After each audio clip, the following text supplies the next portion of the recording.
Mga kapatid, unang araw ng Mayo at kasabay po nito ay pinagdiriwang natin ang Araw ng mga Manggagawa o Labor Day.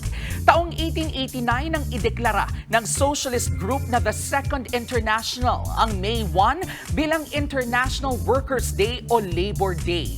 Yan ay bilang paggunita nila sa tinawag na Haymarket Affair. Ito po ang marahas na komprontasyon ng mga pulis at rallyistang manggagawa sa Chicago noong May 4, 1886. Diyan, ipinaglaban ng mga laborer ang kanilang mga karapatan kabilang ang 8-hour workday.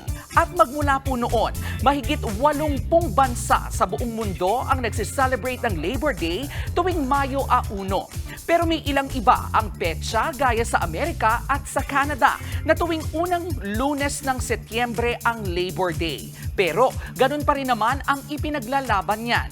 Ikinakampanya tuwing Labor Day ang iba't ibang issue ng uring manggagawa, kabilang ang mas mataas na sahod, maayos na working condition at makatarungang oras sa pagtatrabaho.